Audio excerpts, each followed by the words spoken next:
Ok, então vamos começar.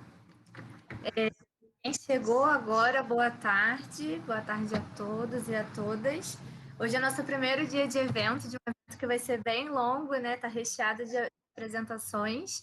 A gente conseguiu também fazer assim, um evento bem encorpado, assim, né? Com muitos dias de celebração, graças à colaboração de outros centros galegos, que a Cláudia vai falar um pouquinho também, né? Que era a Célia, que é ex-leitora, mas é colaboradora atual do Centro de Galego da UFBA, na Bahia.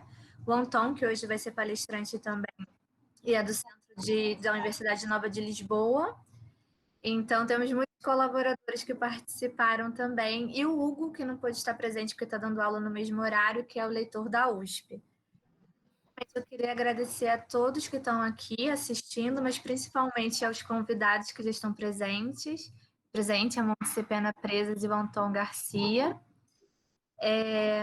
Eu só queria me apresentar, meu nome é Tânia Gaspar, eu sou colaboradora do PROEG há 8 anos, fui bolsista e atualmente, por conta desse período emergencial e pandêmico, caótico, sou responsável das disciplinas de galego do Programa Estudos Galegos e estou ajudando a Cláudia, que é a nossa coordenadora, Cláudia Morim, a organizar esses eventos junto com uma grande equipe também, né? O Gabriel Kaiser e o Henrique Samin, que também estão presentes.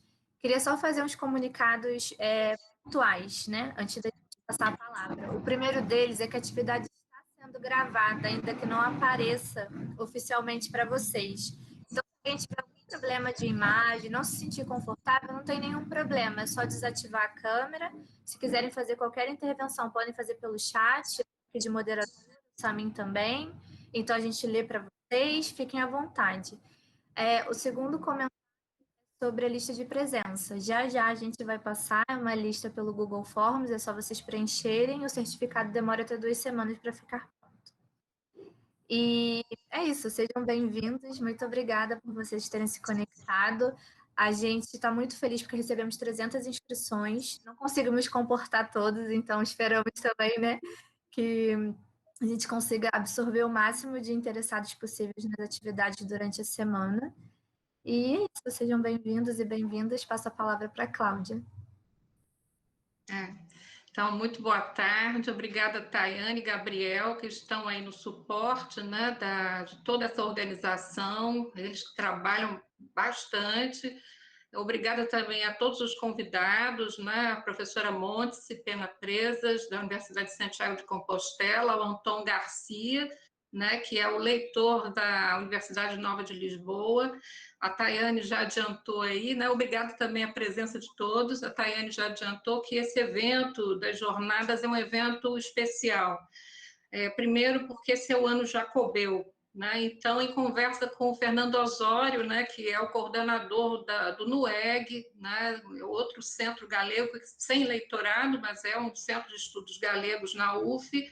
Nós sempre fazemos o trabalho juntos, então resolvemos, né, foi uma ideia convidar as outras instituições do Brasil e entrou também a Nova de Lisboa essa grande comemoração das letras galegas em homenagem a Tchela Arias, né, a escritora homenageada das letras galegas de 2021, e queria agradecer a presença aí dos galegos, de todos, né, a Lucia Sante, a Lucia Montenegro, que são pessoas que estão sempre colaborando com o PROEG, não é? A presença dos professores também, e eu vou passar, no último dia, nós vamos ter uma série de atividades que nós depois, ao final, vamos lembrar novamente, né? Hoje começamos com homenagem às Arias, a mesa especializada, né, falando do trabalho da Tchela Arias.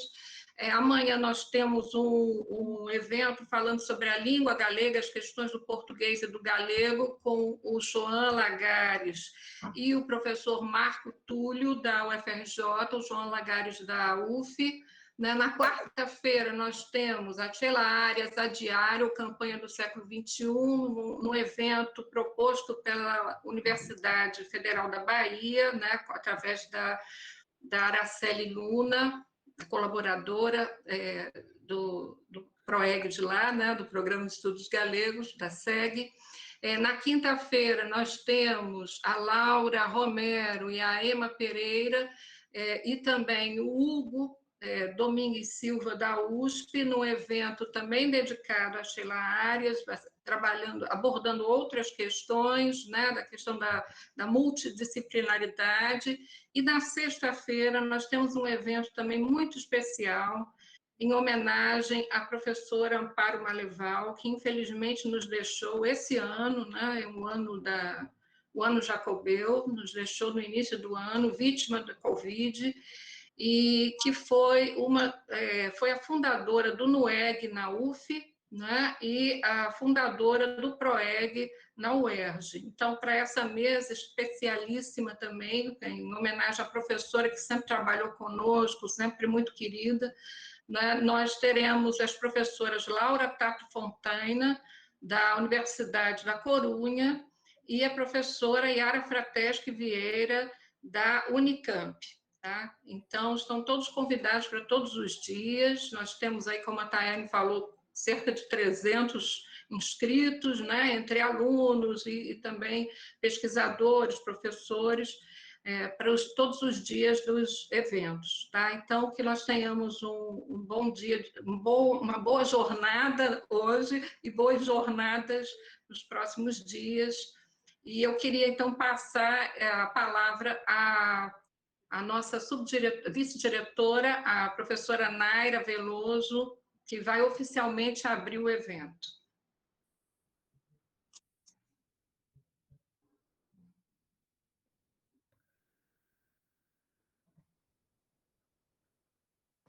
Boa tarde a todas e todos.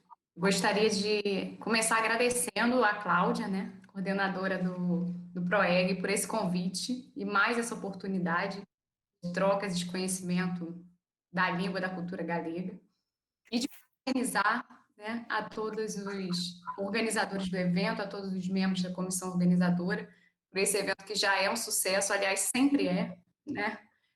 São eventos que sempre mobilizam muitos alunos, a comunidade externa, então é sempre uma felicidade estar em eventos como esses, né? Além da importância linguística e cultural do evento, esse evento tem um detalhe especial, né, que é uma homenagem muito merecida em seu desfecho, que é uma homenagem à nossa colega, foi minha primeira supervisora de bolsa na UERJ, inclusive, a professora Maria do Amparo Tavares Maleval, idealizadora e criadora do PROEG, né? E eu vou falar um pouquinho de memórias assim, afetivas em relação aos eventos do PROEG, né? Foi um dos primeiros momentos, quando eu tinha 18 anos, né? Uma das primeiras oportunidades de conhecer sobre política linguística, eu lembro que isso me impressionou muito, de conhecer sobre língua e cultura galega, de ver instrumentos medievais, né? De conhecer a música, de conhecer a culinária, né? Então, eu gostaria de frisar o tamanho da importância desses eventos, que mostra muito bem a importância da universidade pública, né?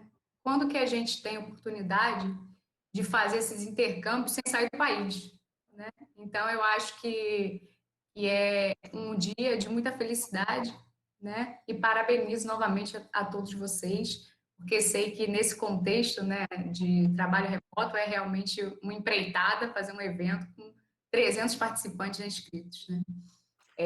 Então, agradeço e parabenizo o PROEG por dar continuidade a esses anos de dedicação, né, e trabalho, né, e oferecer essas vivências, né, para a nossa comunidade interna e externa. Desejo um excelente evento para nós.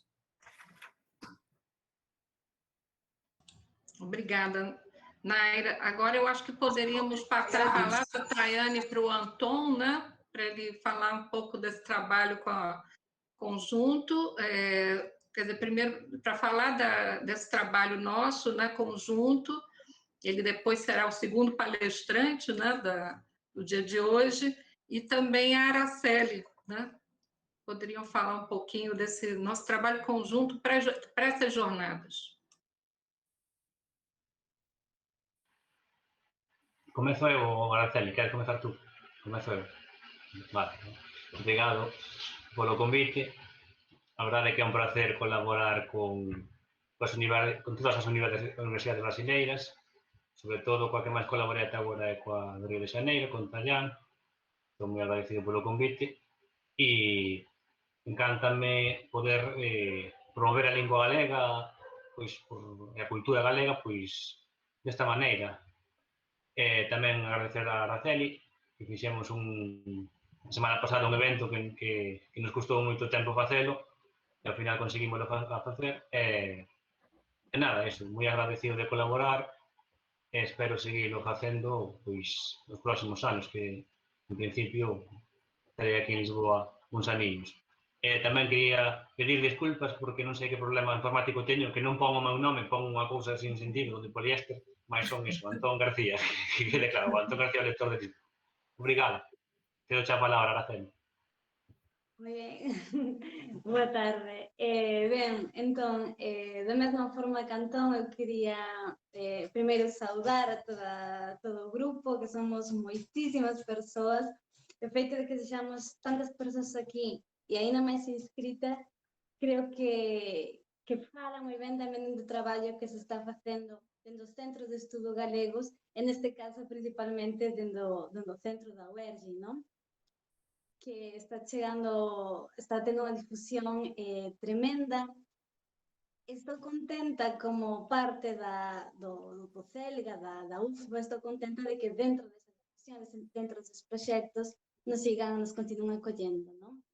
Entón, para min foi unha alegría saber deste convite tamén, desta participación entre estes centros de estudos galegos cos que tive máis ou menos contacto, que nos xuntemos para facer algo, non? Que é a eterna promesa que agora se está facendo. E tamén quero agradecer, por suposto, todo o traballo que estades facendo, porque é verdade que boa parte de todo este armamento e toda esta estrutura ven no Proegue, non? Entón, nada, só agradecer e nada, vámonos vendo nestas xornadas, vale? Vale. Por último, mas não menos importante, poderia o Fernando, que já até se apresentou, mas poderia também, né, porque está nesse núcleo aí de organização, antes de começarmos efetivamente a mesa. Fernando, por favor. Obrigado, Cláudia. Da mesma forma que os outros, né, que já se manifestaram, parabenizar a você, a Tayane, a todo o grupo, né, que organizou este evento. Realmente, isso aí é uma forma muito interessante, muito válida aqui para nós, de promover a cultura galega, que é o nosso objetivo, né, em cada universidade, onde há os centros de estudos galegos ou os leitorados. O objetivo é sempre esse, de promover, né, o conhecimento, divulgar o conhecimento da língua, da literatura e da cultura galega. Tenho certeza de que este evento será muito importante para esse trabalho e, se Deus quiser, vamos também atingir nossos objetivos. Parabéns a todos. Tayane, acho que agora você pode coordenar. Obrigada. Ai, muito gentis, né? Que bom que deu certo e que a gente tem feito muitos eventos também colaborativos. Eu estou adorando essa possibilidade também, né? De fazer esse trabalho conjunto com outros centros. Mas, já que a gente já se demorou bastante, já demos também um tempo para o pessoal se conectar, a gente vai começar efetivamente. E, assim, é um prazer duplo apresentar a Mão Disciplina Presas, primeiro porque é a minha co-orientadora, então é uma honra muito grande receber ela num evento do Proeg, a gente já tinha muita vontade de convidá-la, e também porque ela foi a biógrafa oficial da Sheila Arias, então ela, vamos dizer, é a autora mais pop no momento, então é uma honra muito grande receber ela aqui para iniciar as jornadas. Queria ler um pouquinho, bem breve, o currículo dela, tem um currículo bem extenso, mas a gente fez aqui um resumo. A Montse, na verdade, ela é doutora e licenciada em Filologia Galega pela Universidade de Santiago de Compostela. Ela dá aulas na área de didática da língua e da literatura nessa mesma universidade. Ela é investigadora especializada em literatura infanto-juvenil galega, em educação literária e estudos de gênero. É autora de diferentes materiais didáticos, do ensaio divulgativo Um Chapéu Negro, um Nariz de Palhaço, Traz os Passos de Roberto Vidal Bolanho, e de diferentes investigações sobre Carlos Casares, Agostinho Fernandes Paz e Joana Torres. E exerce também crítica literária em meios como Faro de Vigo, a revista Grial, super importante, o alunado daqui conhece bastante, e a Rádio Galega. E ela é autora de Feminismos e Literatura Infanto-Juvenil em Galícia, que é uma obra que recolhe parte substancial da sua tese de doutoramento e que eu tenho aqui comigo.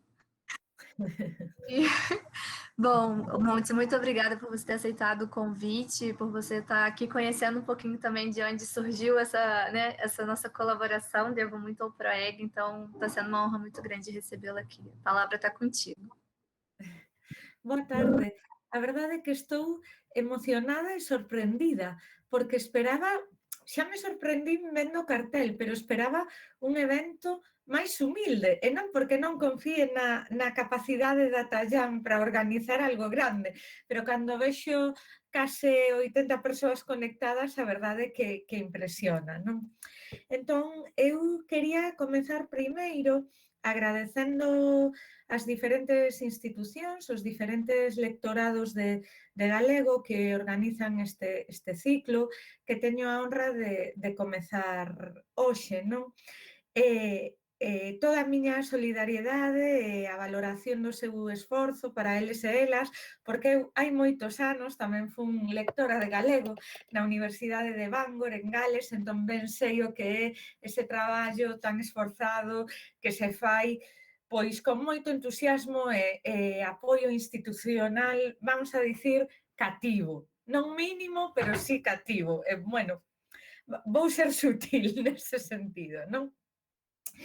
Teño que pedirlles, antes de comezar, desculpas, porque hoxe aquí é feriado, sí que o Día das Letras Galegas, eu levo experta dende moi cedo, porque a verdade é que están sendo unhas letras moi ilusionantes e dende as 9 da mañá estive en directo na Radio Galega, no acto da Real Academia Galega, e foi así un pouco todo seguido. Así que desculpas se por unha vez pois teño a enerxía un pouquiño baixa, aínda que a súa compaña sempre anima, non?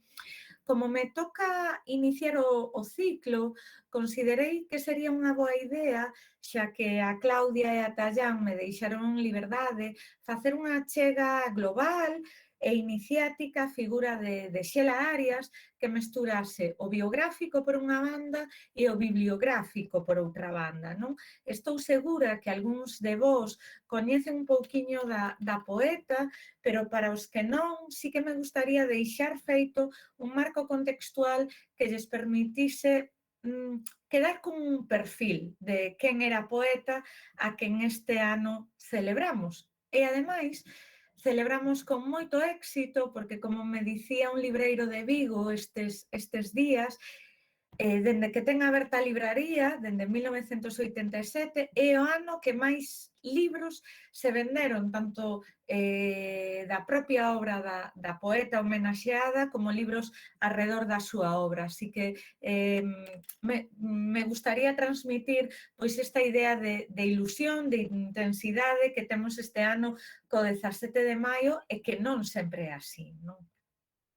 Ben, creo que para entender a figura de Xela Arias é moi importante entender o tempo no que nace, non? Porque se por algo se caracteriza a figura de Arias é porque é moi filla do tempo no que vive. A súa familia era unha familia de Sarria, do interior de Lugo, que ademais estaba implicada en diferentes proxectos pedagóxicos a través da figura do pai, Valentín Arias, que se educara e fora mestre na Granxa de Barreiros, un proxecto moi innovador para o momento, porque ademais de ensinar as materias básicas e propias que todas e todos coñecemos, pois o que ensinaban eran as tarefas do agro. Galicia, anos 60, o galego prohibido, non de iure, pero si de facto, e de súpeto temos unha escola no rural na que ensina o pai de Xela que, ademais de materias do currículum convencional, ensina tamén como traballar o agro ou como coidar os animais, non? Eles partían da realidade máis inmediata. Nese contexto, pasa os seus primeiros anos Xela Arias, que vai nacer en 1962. Entón, temos por un lado esa estela marcadamente galeguista da familia, hai un compromiso clarísimo non é calquera familia na que nace Xela Arias, non? Nesto hai que deconstruir un pouco o mito da poeta que sae da nada, porque non é así en absoluto. E cando teñen 3 anos, a familia Arias Castaño vaise vivir a Lugo. Este traslado á cidade ten que ver con que o pai segue vencellado a ese proxecto da Granxa Escola de Barreiros, pero neste caso para ensinar os labregos e labregas dunha cooperativa. Alí a familia vai entrar en contacto cos círculos galeguistas de Lugo e con nomes tan importantes como Uxío Novoneira ou Manuel María. E digo estes nomes non porque seguramente lle soen, senón para que se decaten que dende moi pronto a nena Xela é o ambiente no que vive. É tanto o ambiente no que vive que cando Manuel María, 6 anos despois de nacer ela, publica A barriga verde, unha farsa para títeres infantil, o libro está dedicado aos fillos de Valentín Arias. É dicir, a Xela, daquela eran tan só 3 irmáns, a familia queda conformada con 5. Valentín Arias era un home moi inquedo. Entón, tempo despois de estar ensinando a estes labregos e labregas na cooperativa na que traballa, retoma a súa tarefa convencional de mestre e destínano a Vigo, en concreto á Escola de Sárdoma, unha parroquia do rural vigués. Esta marcha a Vigo vai marcar a Xela Arias, que naquel momento ten 7 anos, non? Entón, unha das cousas que imos poder observar na súa obra é, por unha banda, esa nena de Sarria, esa nena do rural, con que a familia sempre vai ter moito contacto con este mundo das tradicións populares galegas, mesmo nas festas do agro e nas festas tradicionais, como pode ser o San Martiño, e por unha banda, esa nena que se cría nunha cidade que é Vigo, que nestes momentos estamos xa nos anos 70 en fervedoiro, non? Son os últimos anos da ditadura franquista, os primeiros anos da transición, e Xela vaise facendo, perdón, acabo de tirar unha cousa aquí na casa, son as cousas do directo, pois Xela acabase facendo adolescente nese ámbito. E vemos xa unha moza Xela que toma as súas propias decisións. Por exemplo, o pai, Valentín Arias, pois tiña moito interese en que os fillos e fillas se formasen dunha maneira adecuada. Por iso, os pouquiños libros infantís galegos que hai nesta época, pois de Carlos Casares, de Xoana Torres ou de Manuel María, téñenos na casa, forman parte da biblioteca e deses libros fundamentais para a nena e a moza Xela. Pero, ademais, vai gañar o seu primeiro premio literario con 11 anos, presentándose a un concurso da Asociación Cultural O Facho, da Coruña, e son tamén eses diferentes persoeiros que forman parte do seu día a día. Aquí xa en Vigo falamos de xentes como Méndez Ferrín ou Álvaro Cunqueiro, non? Os que a felicitan por ter conseguido o seu primeiro premio literario cun contiño, A fraga dos paxaros faladores e A fraga leopardicia, que mostra xa unha imaginación moi surrealista con ese protagonismo animal moi propio tamén das narracións infantís. Pero todas nos facemos adolescentes, e todos, verdade? Sabemos que ás veces a adolescencia implica un pouso de rebeldía e un querer tomar as propias decisións. Se hai algo que nos deixa bastante clara a estela da Xela Arias persoa, esa independencia, esa necesidade de marcar o propio camiño. E como empeza marcando? Pois cando ten 14 anos, decide que en troques de ir ao instituto que tiña ao lado da casa, vai ir a un instituto mixto. Neste momento, a educación na España pois separaba por sexo, non? De maneira que eran moi poucos os centros mixtos, pero ela ten moi claro o mundo no que quere situarse, non? E aquí, na adolescencia, empeza a forxar o seu carácter que se coñece como último, atrévome a dicir. E digo isto polas entrevistas que tiven coa familia e coas amizades, non? Arias vaise ver moi influenciada polo mundo da música, vai ter algunhas sentenzas pois moi potentes que di que a ela, máis que as poetas galegas anteriores, a influíron os grupos de música. Por iso, pois cando analizamos a poesía de Xela, penso que temos non só que quedar con que poetas lle interesaban, senón con que música escoitaba, non? Entón, esta etapa en que ela bebe dos Rolling Stones, pero tamén de Lou Reed, ela chega a dicir, se eu tivera que reencarnarme, reencarnaríame en Lou Reed en feminino. Non me digan que isto non é iconoclasta, tratándose ademais dunha poeta en galego, non?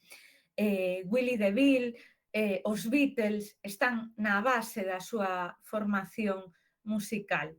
Como lles dicía antes, neste tempo Vigo ferve. Xela acaba o bacharelato en 1979, temos unha España xa metida en plena transición, no Vigo do momento son populares as loitas obreiras, non? Vigo sempre foi unha cidade moi reivindicativa neste sentido, pero tamén son as loitas feministas. E a Xela Arias nada disto lle era alleo, pero ela unha moza, unha adolescente, que neste momento se esforza en rematar o bacharelato.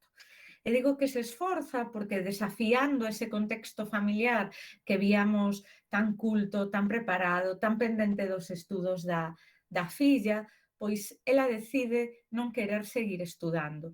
Imaginen, isto para unha familia que lle daba tanta importancia á educación foi un shock nun primeiro momento, non? Como me comentaba un amigo seu, é un momento no que saíamos todas as noites e non están na facultade, están no instituto, e que ademais nos comezaban a saber que Xela escribía, que escribía dunha maneira tímida, que lía sobre todo simbolistas franceses, a Rimbaud, a Baudelaire, tamén algo de Novalis, porque Bécquer e Rosalía de Castro neste momento non lle interesaban, non? É parte da iconoclastia da personalidade de Xela Arias, diría eu, non? Finalmente, decide efectivamente deixar os estudos porque sostén que o que está aprendendo no instituto, no ensino medio, o pode aprender na rúa. Esa é a súa mentalidade, non? E como a familia estaba bastante inqueda, non? De que vai ser desta moza? Pois un amigo dos Arias Castaño, Xulián Maure, funda en 1979 a que segue sendo unha das editoras máis referenciais en Galicia, Edicións Xerais. E ocórreselle que para atender esa recepción, para ter tratos cos escritores e escritoras, para que lle cheguen facturas, pois sería perfecta Xela, porque controla moi ben o galego e sabe mecanografía. Estamos nun mundo moi diferente ao de hoxe, sen ordenadores, por suposto, sen WhatsApp, sen móvil, e a mecanografía nunha editorial era fundamental, non? O que penso que non sabía Xulián Maure, nin a propia Xela Arias, é que con esa chamada de teléfono, esa aceptación dela, pois vai comezar a súa carreira a que podemos considerar a primeira editora profesional en Galicia, muller. Se se fixan, titulei a miña charla Xela Arias, unha poética intempestiva, e que esa poética non vai só o mundo do verso, senón que vai tamén o mundo da edición e o mundo da traducción, como logo lles seguirei contando, non? Neste tempo, a poeta ten un grande desexo de ser independente, decide marchar vivir soa. Isto non era nada habitual para unha rapaza de 18, 19 anos na Galicia de 1980, non vaian crer, e mesmo con eses primeiros soldos compra unha moto. Parece algo banal, pero parece froito tamén dese desexo da poeta de moverse libre e de ser independente. A vez permitíalle ir buscar probas, ir levarlle probas os autores e autoras tamén. É curioso porque Xela fai todo moi nova, non? Moi nova para os cánones actuais e tamén comeza a participar en recitais de poesía moi nova. Ten tan só 19 anos. En 1982 participa no que será un dos seus primeiros grandes recitais, un recital que se monta nun pabillón grande en Vigo, Pabillón das Travesas, para dicir non a entrada de España na OTAN, non? E esta vai ser outra das grandes marcas da poética de Xela Arias, que é unha poética atravesada por unha marca claramente social. Os movementos sociais son algo que non lle son alleo en absoluto, senón que se sinte absolutamente apelada. Neste tempo, lévase a cabo en Vigo un movemento interartístico que se coñeceu popularmente como a movida viguesa. Esa movida viguesa aina que vencellar ou vencellase habitualmente os grupos de música, pero hai bastante máis. É un movimento que involucra diferentes artes e que tamén involucra poesía, porque neses mesmos pubs onde se realizaban concertos, horas antes, a tardiña, non diríamos en galego, no lusco e fusco, había recitais de poesía. En eses recitais de poesía estaba xa participando unha novísima Xela Arias que tiña nesta altura 19-20 anos. Non pensen que foi un camiño doado. E digo isto por algo moi patriarcal, porque ela era das poucas mulleres poetas que recitaban nesta altura. Isto propiciou que algúns dos seus compañeiros, entre aspas, por chamarlles algo, se referisen a ela co apelativo de a poetiña viguesa. Ese iña non era garimoso, era máis ben despectivo, non? Quen esta rapaza que ven aquí cunha chupa de coiro tan nova e recita con esa irreverencia eses versos que parecen non seguir ningunha liña demasiado continuista coa poesía galega anterior, nin co que se facía neste momento, que era unha poesía galega moi culturalista, con referentes moi claros e moi marcados, non? Pois esa muller era Xela Arias e a ela molestáballe moitísimo isto da poetiña viguesa ou a nova Rosalía, porque era moi consciente que eses alcumes só valían para encasillar, para meter nunha caixa a súa poética e para non deixala ser libre, non? Aínda así, teñan en conta que Xela traballaba nunha das editoriais máis fortes de Galicia, teñan en conta que recitaba xa dende hai tempo, vai tardar nada máis e nada menos que 6 anos en dar o prelo o que será o seu primeiro poemario, A denuncia do equilibrio. O propio título o di, esa denuncia do equilibrio era unha necesidade de sacar para fora pois eses desequilibrios que todas temos dentro e de facelo, ademais, usando unha interesante fonte de imaxes de corte surrealista, aínda se ven aquí as primeiras lecturas da poeta, non? Onde teñen moitísima importancia as rúas, os bares, as calellas, a noite. E de súpeto, a crítica masculina tamén recibe ese primeiro poemario de Xela Arias coa etiqueta de poesía urbana. Quizais lle sorprenda a etiqueta, pero que a poesía galega ata o momento fora, sobre todo, unha poesía ambientada no rural, porque no rural topicamente está esa esencia do ser galego. Entón, a esta poeta non lle vale só con ser nova, con ser muller, con construir imaxes, digamos, novidosas na poesía galega do momento, senón que fai ese escenario de Vigo outro protagonista máis da súa poesía, non? É curioso porque dixenlles antes que a Xela Arias non lle interesaba publicar obra, a pesar de que na editora lle insistían, pero ela fora publicando aquí e alá en revistas poéticas do momento, moi vencelladas tamén a iso que chamei antes a movida viguesa, non? Cando falamos da obra de Xela Arias, hai xente que aínda se atreve a dicir que unha obra de tan só 4 poemarios, eu cada vez gústame insistir máis en que o concepto de obra con ela cambia e que ese concepto de obra hai no que ir buscar as publicacións periódicas, pero tamén a eses recitais, non? Nalgún momento perdimos de vista que os recitais son realizacións da poesía de Xela Arias, pero da poesía de calquera poeta, non? E ela construe desta maneira tan singular, tan particular, tan original e, sobre todo, tan libre a súa obra. Quédense tamén cunha das grandes frases de Xela, como regra vital a independencia. Esa independencia lévase o seu percurso vital, pero tamén a súa obra.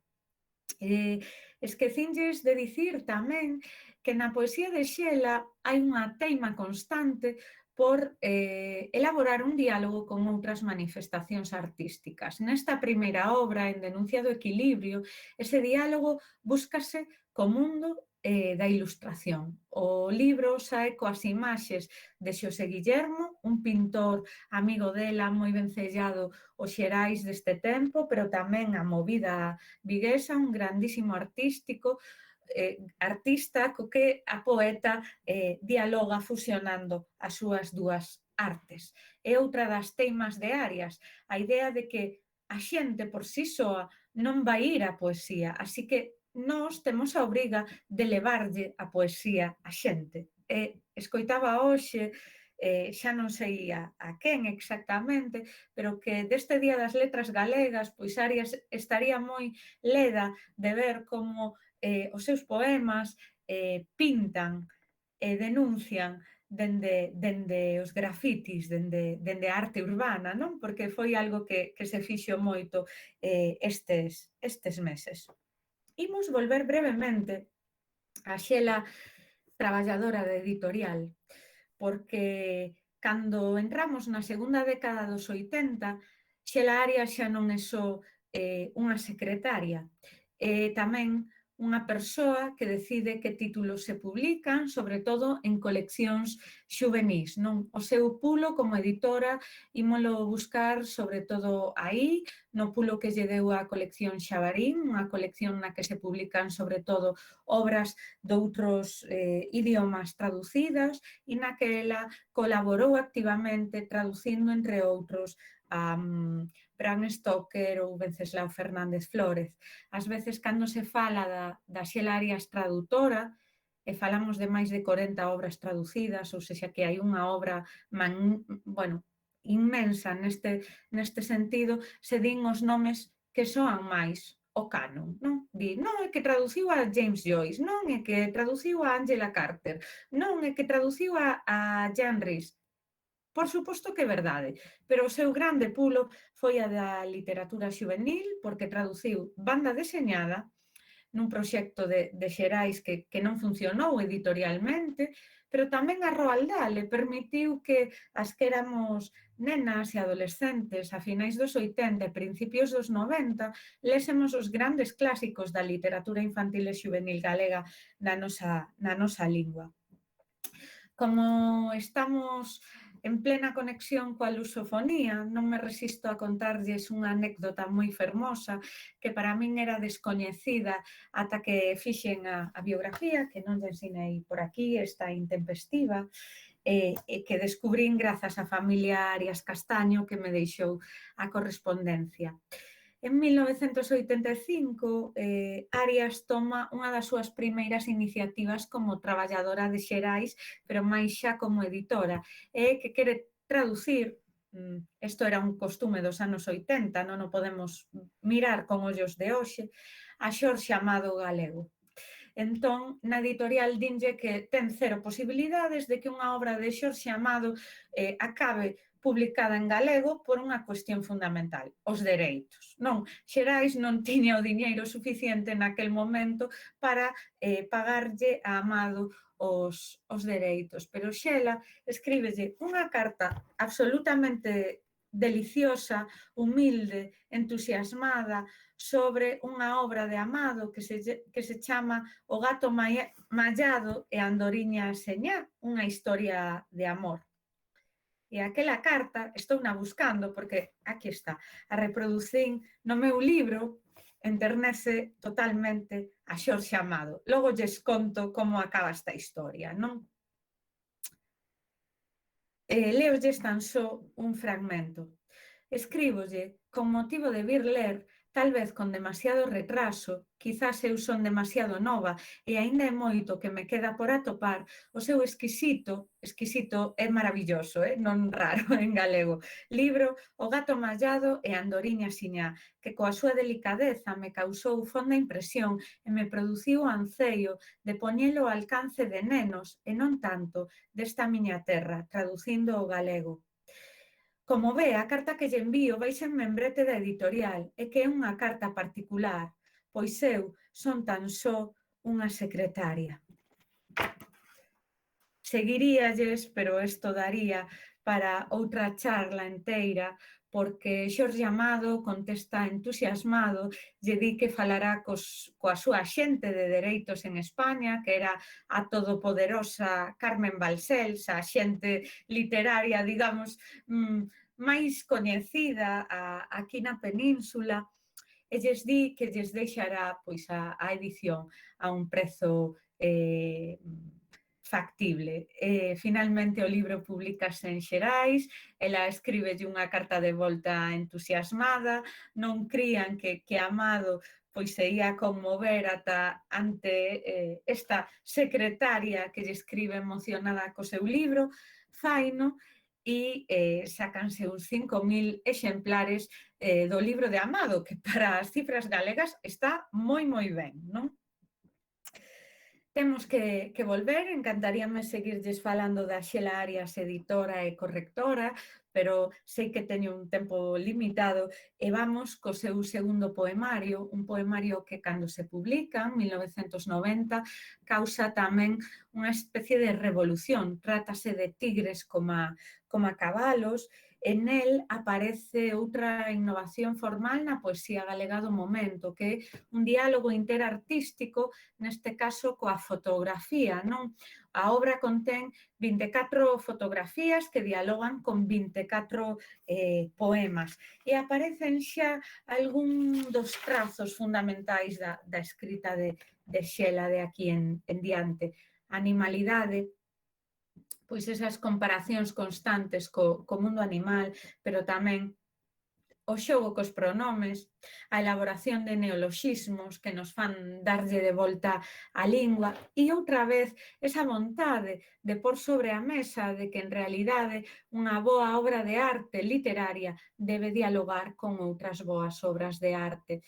A obra elabórase en colaboración pola parte gráfica con Xulio Xil, o que será a súa parella, o pai do seu fillo, e terá dúas realizacións. Por unha banda, exposición, e por outra banda, pois este libro, do que eu sempre digo que hai que ler como unha sorte de álbum fotográfico poético, porque os poemas deixan ocos para a nosa interpretación e as fotografías tamén o fan. Só como a lectoras que construímos o significado da interacción desas dúas artes, pois o que ali vemos terá un sentido. Volvemos de novo a esa Xela activista, esa Xela que participa en todo tipo de recitais, en todo tipo de actos poéticos e que mesmo en 1992 vai escribir letras para un grupo de rock, para o grupo Desertores da movida viguesa, son letras en castelán, nunha experiencia da que tampouco acaba especialmente satisfeita porque ela entendía que a poesía era un acto absolutamente íntimo no que ela se sentía moi libre. De feito, a súa familia di que nunca habían escribir. Escribir era para ela un acto solitario, non? Logo, despois sí que ensinaba as súas composicións e podía dialogar, pero nun primeiro momento non era así. Que pasa con este grupo de música? Pois claro que na música son importantes os estribillos, os refráns, esa parte que repetimos, non? El lle insistía moitísimo con isto de que ten que haber unha parte repetitiva, ela chegase a cansar, pero mentres tanto, Desertores grava un LP prácticamente todo con letras de Xela, e se buscan no YouTube poden atopar cancións como El Puñal, con letra de Xela Arias, non? Non deixa de ser curioso esta conexión, esta fusión continua entre as diferentes artes, non? Na súa vida persoal, 1990 tamén é un ano de fronteira, porque eses estudos que ela deixa volve a recuperar neste ano.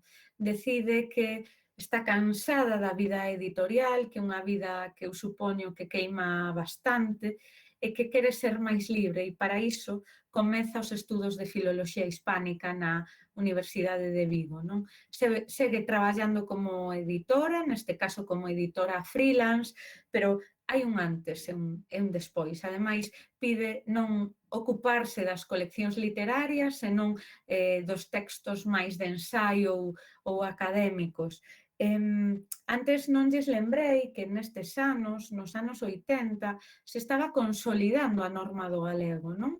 E que Xerais foi un piar fundamental para esta consolidación. Entón, que Xela era unha correctora, según di a xente que traballou con ela, moi precisa, moi puntillosa, unha especie de cirurxiada da palabra, non?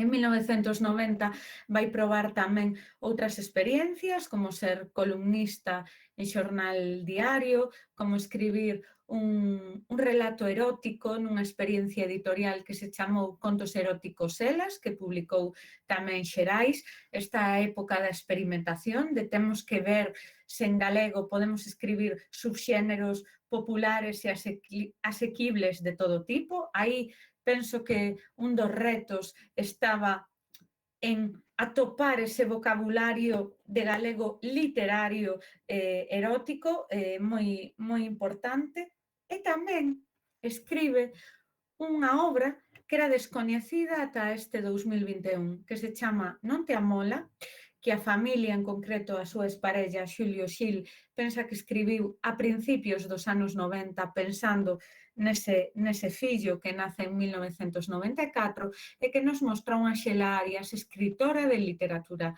infantil. Unha Xela Arias cunha voz ficcionada de 9 anos, que vive en Sarria, na que están moi presentes pois esa imaxe dos seus 4 avós que lle contan historias, nas que volca a tradicións populares, na que ten presenza o mundo da fantasía e que resulta unha voz absolutamente descoñecida para as súas lectoras de poesía, porque se antes tiñamos a poeta urbana, agora temos unha obra en principio para público infantil, aínda que habería moito que discutir sobre isto. Acaba de publicar Galaxia nunha colección infantil e tamén o Consello da Cultura Galega nunha edición de balde que poden descarregar da súa web, e que se amosa tamén moi iconoclasta, non? Volvo á súa traxectoria poética e no 96 volve sorprender cun libro que se ben teño que recoñecer que o meu preferido da súa produción non foi ben entendido na poesía galega do momento. É Darío a diario, un libro que escribe e que se pode entender como un acompañamento da nai que acaba de nacer. Eu diría que da nai máis que do fillo. As maternidades alternativas, non convencionais, están agora moi no centro do debate feminista, pero facer isto na Galicia de 1996 pois era dun atrevemento e dunha delicadeza estupendo.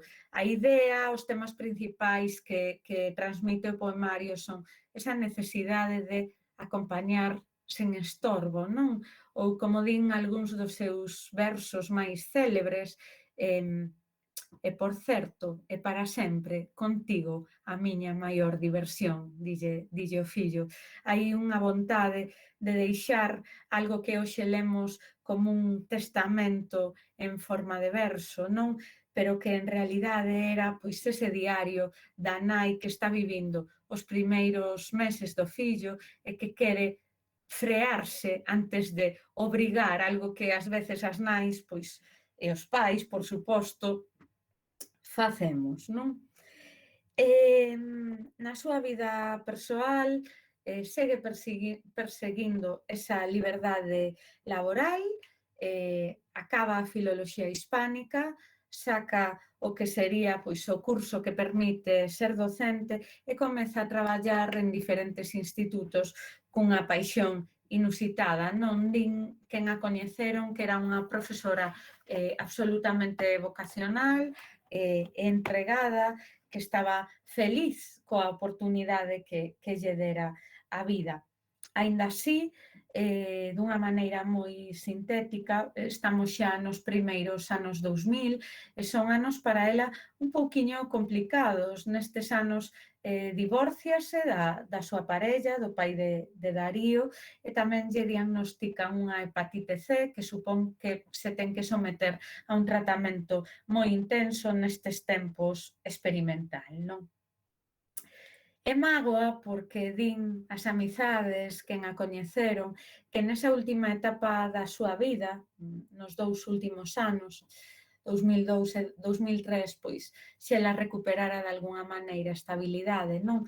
Xa se tratara da hepatite C, xa asumira o cambio, a transformación que supuxera o divorcio, e estaba totalmente asentada nos diferentes institutos nos que traballa, o Instituto de Redondela, varios institutos de Vigo, o Instituto da Guarda, etc.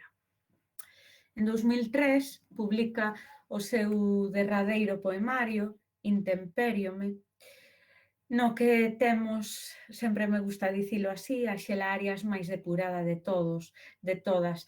O verso faise mínimo, parece que faltan palabras ás veces, ten unha profundidade existencial bastante forte, ese xogo cos pronomes do que lles falei antes está máis presente, xa non só se rompe a sintaxe, é que se rompen as palabras que parecen preguntarnos quen somos.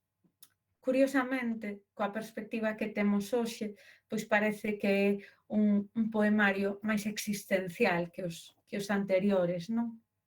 E aquí Arias iniciaba un novo diálogo, neste caso, coa música xa non do rock, coa música clásica, o primeiro poema de Intempériome, que é o máis longo con moita diferenza, pois é musicado por Antón Patiño, estreado en Tui, cando falece, a poeta estaba traballando nunha versión recitada de Intempériome con música improvisada, non? O que era unha verdadeira novidade na escena galega nese momento. Para concluir, gustaríame insistir nesa idea da poética intempestiva. Que significa intempestiva? Pois significa que chega cando ninguén a esperaba.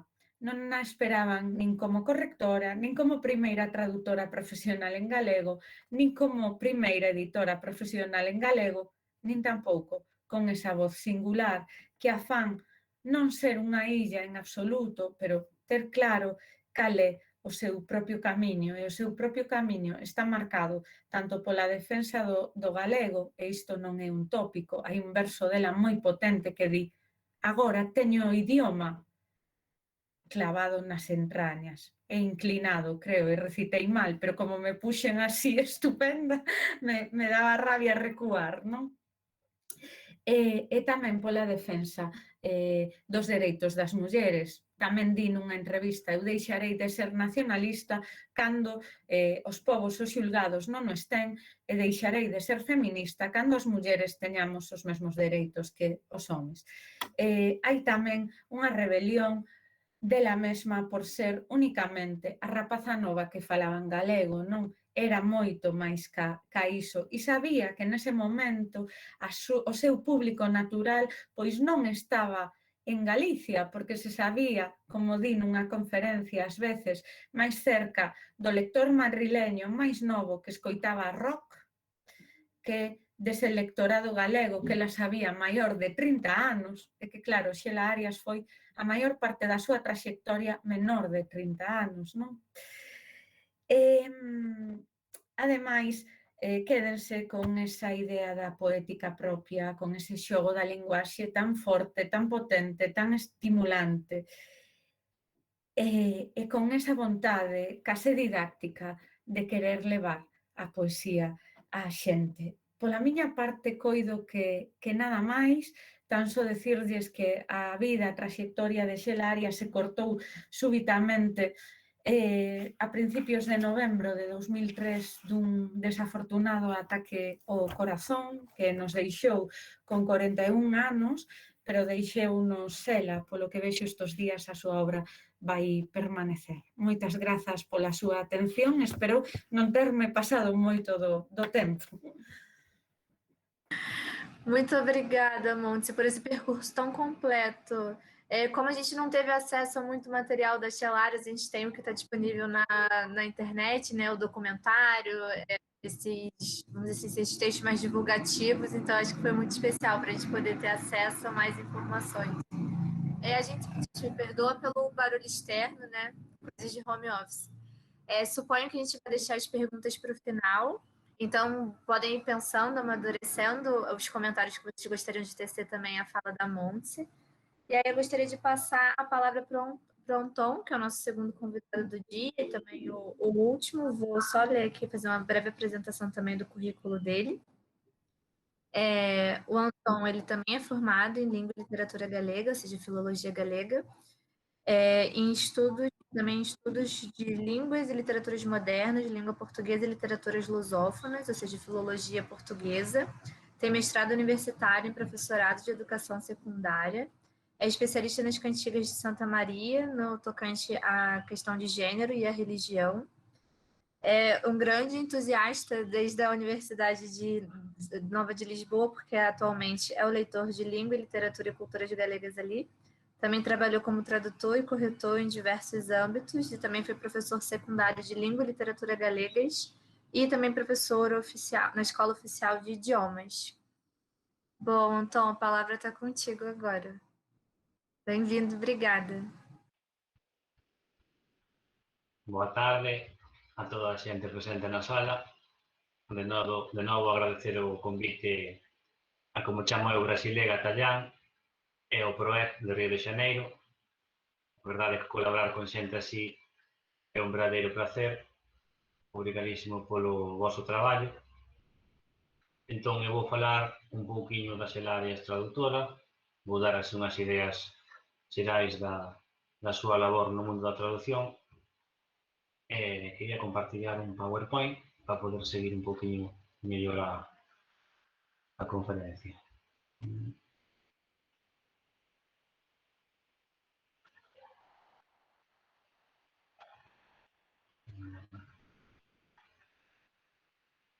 Estades a ver agora mesmo o PowerPoint? Confirmo. Estamos, sim. Vale, está o PowerPoint, perfecto. Sí, sigue agora mesmo o PowerPoint, sí? Estamos vendo, pode seguir. O PowerPoint, vale, Você pode colocar em tela cheia também, não tá no momento. Prefiro colocalo así, se non é... Vese ben así? Porque para pasar é mellor. Sí, vale, perfecto. Vale, vou comenzar. Entón, vou comenzar cunha cita que dixo unha profesora miña que se chama María Xesús Nogueira, unha gran profesora, dixo o seguinte: Xela Arias non foi unha traductora nin ocasional nin anecdótica. Pola contra, e con todas as reservas necesarias que caio a facer, achegouse a figura da traductora profesional. Isto é importante dicilo, porque moitas veces é un traballo que non está ás veces moi profesionalizado, e no caso dela, pois sí que o era. Tamén gustaría citar a Xavier Semín, pois tamén dixo unha vez que unha das lecturas aos máis de 20 títulos traducidos pois amósanos o dominio que tiña Xela Arias de varias linguas. Neste caso, a variedade tanto nos xéneros como nos contidos, vamos, que se notaba que gozaba o que facía. Entón, é moi importante situar un pouco a figura do traductor. O traductor debe estar sempre nunha posición humilde respecto ao escritor que vai a traducir, non? Hai que evitar calquera marca de estilo propia ou querer facerse calquera pretensión de originalidade e tratar pois, de captar ou de repetir o texto original. E creo que neste caso Xela Arias cumpre a perfección. Para min é moi importante a traducción porque a traducción contribúe a normalizar a lingua e a cultura. En este caso, no caso do galego, é moi importante. Entón, agora, na vida xa falou moi ben Monse, entón un pouco máis teño que engadir. Decía, recordar que é filla de Valentín Arias, tamén foi traductor, realizou pois, as traducións coa mesma responsabilidade e rigor lingüístico e tamén co seu traballo de correctora de estilo e editora de interese nas edicións xerais. Como dixen anteriormente, Xela Arias dominaba varias linguas, ademais de escribir en distintos xéneros e unha variedade rica de contidos. Alrededor dunha ventena de títulos de autoras, como pode ser Jane Joyce, Rodari, Bram Stoker, Jorge Amado, etc., dos que falaremos máis adiante, pois demostran que o seu interese pola traducción era moi grande. Xela Arias tamén participou na Asociación de Traductores Galegos, é importante dicilo. Entón, Valentín Arias López, como dixen anteriormente, o seu pai, foi membro fundador no ano 1984 da Asociación de Traductores Galegos, da que foi presidente. Valentín revalorizou como ninguén, creo eu, o papel da traducción no ámbito editorial en Galicia. O seu labor como traductor recibe numerosos recoñecementos, pois, como pode ser o Premio Ramón Cabanillas de Traducción, o Premio de Traducción Xuvenil do Ministerio de Cultura e o Premio tamén de Traducción Plácido Castro. Entre os autores que traduciu Valentín Arias está Jules Verne e quero dicir que tamén que ten obra colectiva ca propia Xela Arias, da que falaremos a continuación. Entón, imos agora ás traducións. A traducción do portugués, como señalábamos ao principio, a traducción contribúe pois, a normalizar a lingua e a cultura, nisto tamén Xela Arias nos deixou o seu exemplo. Do portugués, como se pode ver aí na imaxe, pois traduciu varios libros, Amor de Perdición, de Castelo Branco, no ano 1986, para Xerais. Por este levou o Premio de Tradución Sociedade da Lingua Portuguesa.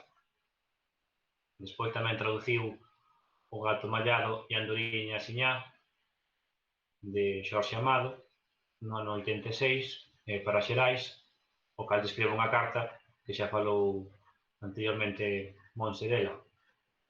Tamén escribiu Rosa, miña irmá Rosa, de Alicia Vieira, no ano 1900. Me desculpa te interromper, mas é que a tela tá preta para mim. Não sei se todo mundo tá vendo também, mas o PowerPoint não tá aparecendo no momento. Estava antes, agora tá tudo preto.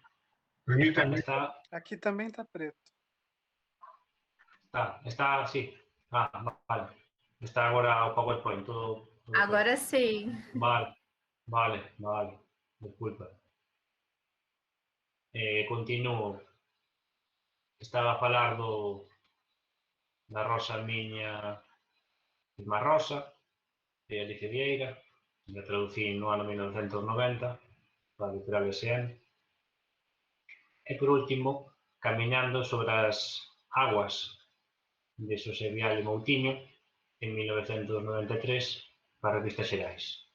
Como podemos ver, pois, a súa conexión, chamado de alguma maneira, co mundo da lusofonía, pois, é grande, posto que xa traduciu varios libros.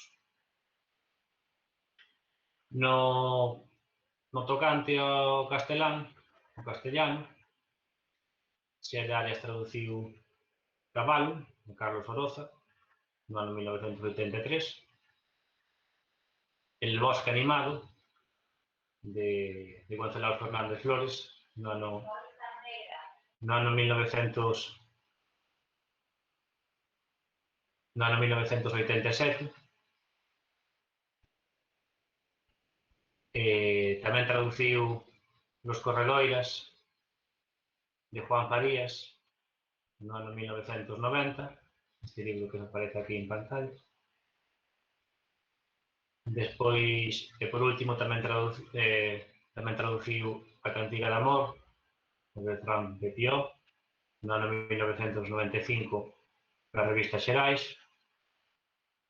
E por último, Relatos, de Gloria Pampillo, no ano 2002, a Biblioteca Virtual de Literatura Universal en galego. No que toca, ahora vimos o inglés, no tocante ao inglés, pois temos Wishes, de As bruxas, de Roald Dahl, con Lidia Iglesias Izquierdo, neste caso, no ano 1989, para a revista Xerais. Temos tamén Os dublineses, de James Joyce, con Débora Ramonde e Rafael Ferradás, no ano 1990, para Xerais. Temos tamén o derradeiro dos moicanos, de James Fenimore Cooper, no ano 1993, tamén para Xerais, e neste caso recibiu o premio Ramón Cabanillas por este libro. Depois tamén traduciu Drácula, de Bram Stoker, no ano 2000, para Xerais. E tamén ten outro libro que se chama Ancho de mar de Sargazos, de Jim Riggs, que está sen rematar. Para a lingua italiana tamén traduciu un libro que é Favola al teléfono, contos ao teléfono de Gianni Rodari, no ano 1976, e para a editorial Xuventude. No francés tamén ten unha obra traducida, L'Esplendide Paris, O Esplendide París, de Baudelaire, polo cal tamén levou o premio de traducción Plácido Castro no ano 2004.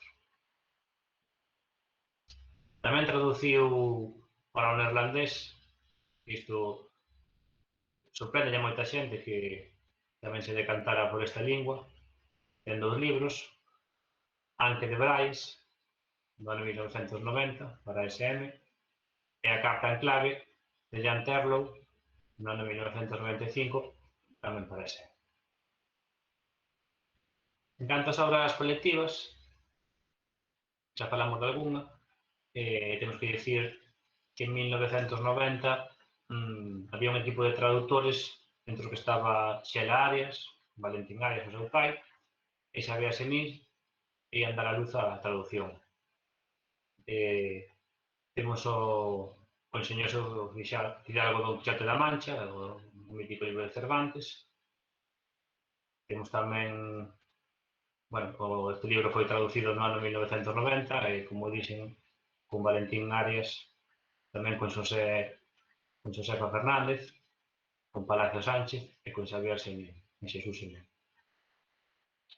Do inglés, tamén traduciu colectivamente Cidades fantásticas, Príncipes e xins da mitoloxía e as lendas árabes, de Cairat Alsalet, o seu pai Valentín Arias, no ano 86, para Xerais.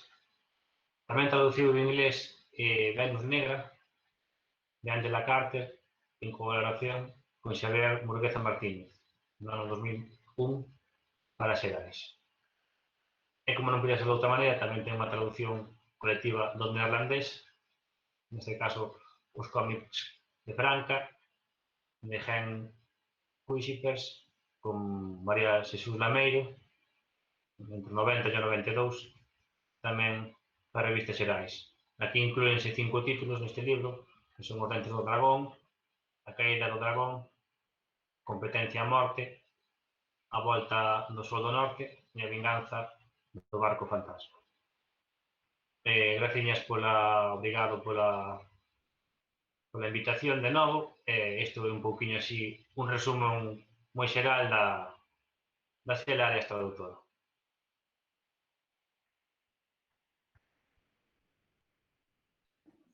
Obrigada, Anton. Como a gente tinha comentado antes, né? Eu acho que a questão da tradução, a Montse comentou, era uma questão que era muito interessante para os alunos do Brasil, né? Principalmente quando a gente descobre que a Xelaria tinha interesse também em traduzir obras brasileiras. Então, esse panorama geral é bastante interessante. E como a gente tinha previsto, agora é o momento das perguntas, é o momento da interação. E a gente tem a dupla possibilidade, né? Quem se sentir confortável, lembrando que o evento está sendo gravado e vai ser disponibilizado pelo canal do Programa Estudos Galegos no YouTube. Então, confortável, só abrir o microfone mesmo e fazer o comentário ou a pergunta, ou colocar no chat que a gente faz o papel de moderador e lê para os nossos convidados. Então, fiquem à vontade.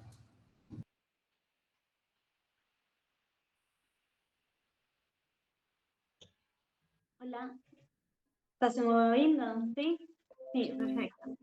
Eu tiña unha preguntiña para Montse Pena, se pode ser, porque falaches da acollida de Xelarias polos seus compañeiros poetas e pola crítica masculina, non? Eu pregúntome como é que sería a acollida por parte das compañeiras e pensando tamén nesa cuestión dos recitais, non? Dese espazo público, porque sei que pode que non fose todo ben entendido no momento, que posiblemente fose criticada, e non sei como se trata tamén no libro, se hai como saber, se hai alguna... Trátase un pouquiño na miña biografía. É curioso porque para as compañeiras poetas que escribían neste tempo, fundamentalmente Ana Romaní e Susana Trigo, que é hoxe unha poeta menos coñecida, pero que conviviu bastante con Xela Arias neses anos 80, no que nas dúas colaboraban en diferentes publicacións, pois segundo teñen dito elas neste tempo, Arias foi un exemplo, non? Cito un anaquiño dun texto de Susana na obra no que di que cando ela vía a Xela quería aprender desa valentía, non? Parecía que o levaba todo aprendido. Eu penso que nesa valentía estaba tamén ese ambiente poético do tempo que non era agradable coas mulleres, non? Estou sendo suave. Penso que sobre isto teredes oportunidade de preguntarlle moito a Marga Doval, que tamén deste tempo, que andaba nestes círculos de outra maneira, pero que colaboraba xa na Festa da Palabra Silenciada. Para que non saiba, Festa da Palabra Silenciada era unha revista feminista que se editou dende o ano 82 ata aí ben pouco e que estaba moi marcada. Escribir na festa era declararse feminista nun tempo en que era máis complexo que agora, non? E Xela escribe un dos seus poemas asinando así tan só como Xela no segundo número da Festa da Palabra, non? Pero sí, Susana Trigo di que cando escoitaba recitar era un exemplo para ela, sen ela sabelo, non? Pero que supoñía un pouco o que ela quería ser, o que aspiraba a ser. Non sei se contesto con isto, Araceli. Sí, Sí, mas agora teña que preguntar despois a cos seguintes compañeiras, claro. Pero sí, perfecto, perfecto. Mas alguém gostaria de fazer algum comentário, pergunta? Ou pelo chat, ou como a Araceli fez, pelo microfone diretamente?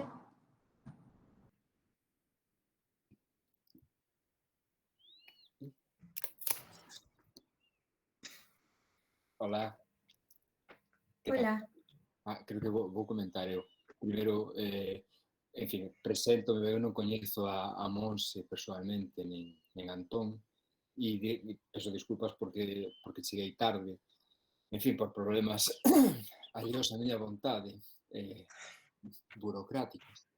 Mas eu son Xoan Lagares, o vicedirector do Núcleo de Estudos Galegos, no? Da Federal Fluminense, o profesor Fernando Osorio xa fixo as presentacións antes e te deu as benvindas. E eu, en fin, mesmo chegando tarde, peço desculpas, cheguei só no final da presentación de Antón. Pero quería facer un comentario, pregunta, non sei, para vos. Polo que eu vin así desde aquí, non? E estou isolado do outro lado do océano, non? En isolamento social e aínda, en fin, no Brasil. Mas, polo que eu vin, parece que este ano está tendo moita, en fin, a figura homenaxeada, non? A Stella Arias está sendo moi... Está vendendo moito libro, non? E está sendo realmente, en fin, está marcando unha presenza grande, non? Está sendo o que se espera que sexa o Día das Letras Galegas, non? Que movimente así o mundo cultural galego, non? Sen dúbida porque é unha figura moi interesante e que nos di moito hoxe, non? As cuestións que interesan.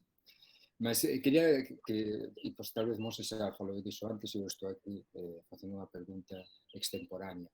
Mas como vedes vos esa presenza hoxe da Stella Arias? E se vedes diferenza realmente en relación a outros anos, outros autores e autoras neste Día das Letras Galegas?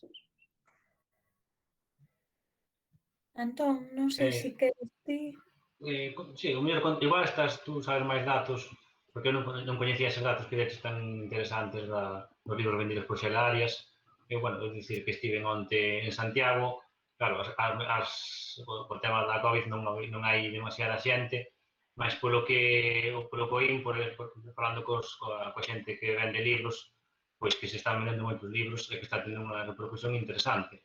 Porque é certo que ao mellor alguén que non este no mundo da filoloxía, das letras, non a coñecía tanto, mas agora estáse introducindo e estálle gustando, está a gustar dela dentro de que non tiñan, ao mellor, tantos datos como de outros autores. E iso é moi interesante, parece moi interesante.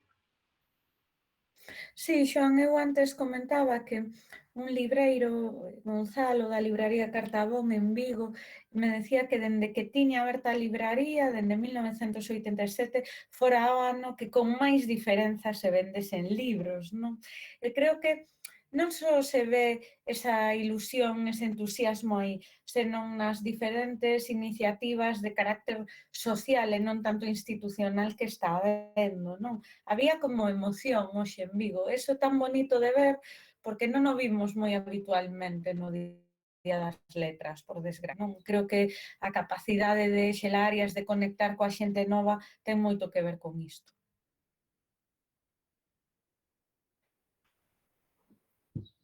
Que bon que confirmades iso. Bom, tem uma pergunta no chat, suponho que direcionada aos dois, então Antão e Monte podem responder e complementar a resposta um do outro. É da Sônia Varela. Ela agradece as intervenções, ela achou bastante interessante e ela queria perguntar, que eu acho que é a curiosidade também do alunado brasileiro, sobre a relação das Stella Arias com a lusofonia e a sua vontade de adaptar obras literárias em português. Imagino por onde vai o comentario. A ver, sí, isto é unha cuestión ao final de lingua e non creo que sexa a mellor conferencia para falar deste tema, mas é certo que, claro, eu a veces recibiu críticas Porque claro, dices xelarias e a lusofonía, pois non é moi lusófono traducir do portugués ao galego, mas iso é un camiño que autoela, para algúns máis criticado, para outros pois mellor visto, mas sí, é interesante a pregunta nese sentido de dicir, ela tomou o camiño de traducir portugués, ao mellor non é máis lusófono, mas iso é unha cuestión de lingua que, daría para outro debate, non? Eu creo que o feito de que traducise ten que ver tamén co momento no que se estaba, que é un momento moi diferente ao que se está agora, no que hai moitos títulos e moitas traducións de outros idiomas, pero ela manifesta nalgúnha entrevista que entende que o ten que facer porque o lector medio galego non é capaz de ler portugués. Entón, creo que quizáis o máis importante disto é non velo cos ollos co que veríamos hoxe, porque para min persoalmente é un absurdo traducir do galego ao portugués, pero naquel momento o capital simbólico, capital cultural, estáse construindo moito con traducións, aínda que sexan do portugués, igual que se traduce do español, que hoxe é unha práctica que non é demasiado habitual, é moi extraña, do portugués desapareceu, diría, ou quero pensar iso, non? Pero creo que hai que ver cos ollos de principios dos anos 80 e que aí está a clave, non? Obrigada. Tem mais uma pergunta no chat, é do Henrique Samin.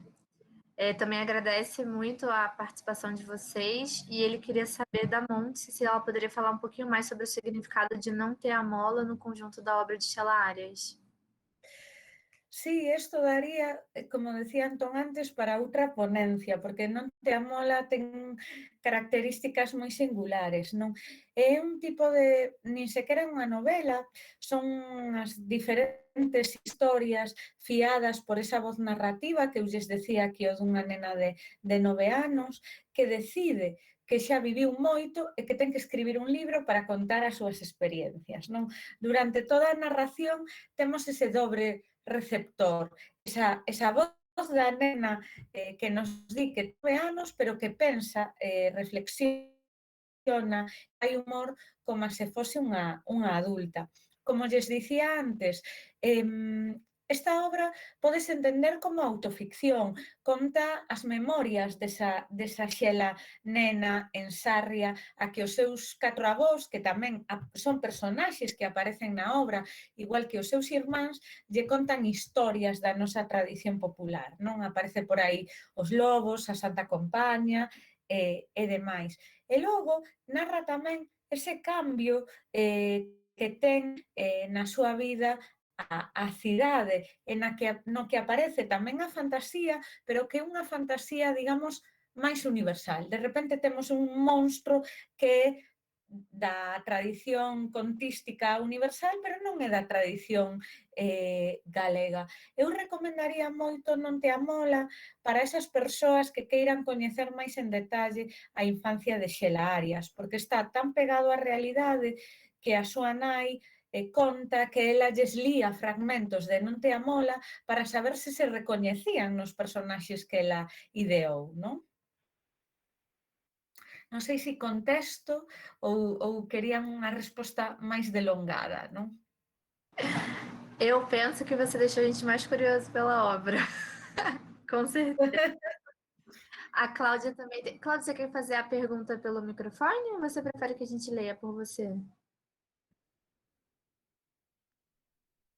Hola, non sei se se escoita. Sí. Sim, sim. Mirade, eu quería facer darvos os parabéns polas dúas intervencións e a colación disto que estáis falando e unindo un pouco os dous temas, non, da literatura infantil e as traducións. Eu creo que tamén é interesante o labor de traducción porque, non hai que perder de vista, non, que o galego, ten unhas circunstancias sociolingüísticas concretas, non, e que neses anos eran os anos no ensino e non había libros, non, para nenos en galego. Entón, eu creo que aí o labor de traductora é bastante importante, non? Non sei que opina Antón. Sí, é certo, é unha realidade. Claro, eu, cando falaba antes, Monse, do contexto daquela época, como non o vivín, tampouco o coñezo tanto, máis polo que puiden investigar, moi interesante, porque era, aparte para min é do máis importante de todo, que aparte dixe no principio da exposición, a traducción que contribúe a normalizar unha lingua, unha cultura, en o noso caso tan necesario, para min é o máis importante, a gran importancia que ten Xalarias para min é, sen lugar a dúbida, iso.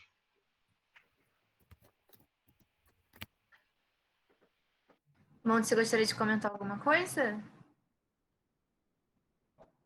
Non, estaba pensando, o fío do que dixo Sandra, que había poucos libros en galego, pero había, non?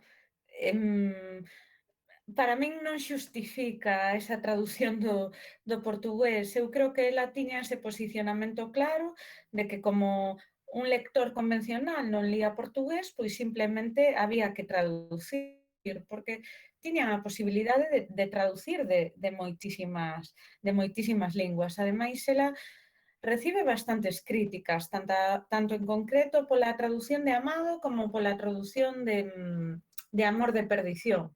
Bastantes, non? Si eu non falaba especificamente, perdón, a interrupción, non falaba especificamente da traducción do portugués, falaba do feito de traducir literatura infantil. Vale, deso é outra cousa, non? Pero sí, concordo totalmente con que ela, sobre todo, unha traductora de literatura xuvenil. Penso que o dixen, ademais, na miña intervención, porque me parece fundamental resaltalo. Sí, de feito, Monse, eu xa non o citei, como xa o dixeches, é certo que non me acordei de resaltar iso que é a autora, sobre todo, de literatura infantil. Nós temos outra pergunta no chat, que é da Cláudia, eu vou ler na íntegra. Ela gostaria de saber qual parte da obra da Xalarias é mais lida hoje em dia, as narrativas, as traduções ou a poesia, que me parece um pouco mais hermética e por isso é muito instigante. Então, eu gostaria de saber se vocês têm alguma posição. Sí, eu diría que sen dúbida a poesía, a pesar de que a obra tradutolóxica, como nos trouxe Antón, sen dúbida a poesía. Ademais, como decía antes, chegou moito a xente, non? É curioso como unha poesía que non é doada nun principio, pois certos versos se están convertendo case en himnos. Tamén porque hai bastantes grupos, bastantes músicos que están poñéndolle son os poemas de Xelarias. E isto, a canción sempre un paso para a popularización moi importante. E aí também tem algumas perguntas no chat assim, mais práticas, sobre como acessar essas obras que vocês comentaram. Suponho que só importando, né, da Galícia. Não é possível para nós do Brasil. O único que proben en Galicia Lé, pero non sei se estarán. Galicia Lé é unha plataforma digital de préstamo de libros, pero moitas das traducións están descatalogadas. Imaginei que fosse difícil. Bom, não sei, alguém tem mais alguma pergunta antes da gente se encaminhar para o final? Fazer a derradeira? A gente sempre espera aqueles minutinhos, que agora, né, palestra online, desse momento do microfone. Bom, vamos ver. Se ninguém tem mais nenhuma pergunta, a gente já pode encerrar, né, Cláudia? Queria só comentar uma coisinha. Queria dar parabéns novamente, né, tanto para os palestrantes quanto para os assistentes, mas nós chegamos a 106 pessoas hoje, de acordo com a lista de presença. Então, assim, para o primeiro dia, né, o dia de abertura, com nomes de peso também na programação, eu acho que foi um grande êxito para nós e a gente está muito agradecido desde o PROEG. Queria agradecer as perguntas também, a participação de vocês é super importante, eu sempre falo isso, o Antônio, então, que participa de muitos eventos comigo, que não existe evento sem os alunos, sem os pesquisadores, sem essa grande rede interessada também em conhecer um pouco mais de galego ou estar em contato, né, com as novas pesquisas. Então, eu agradeço imensamente a presença e participação de todo mundo. E da minha parte, eu só queria agradecer também a organização, porque a gente, às vezes, do outro lado, não tem tanta noção do trabalho que dá. O Gabriel, por exemplo, não pode intervir, porque está na gravação, mas queria agradecer a ele pela gentileza de sempre gravar, fazer o material de divulgação, ao Henrique Samin, que esteve moderando também comigo aqui no chat privado, para a gente poder coordenar as perguntas pelo chat, e a Cláudia também, porque é graças a ela que a gente tem essa oportunidade de fazer esses eventos tão bacanas. Então, Cláudia, pode encerrar oficialmente.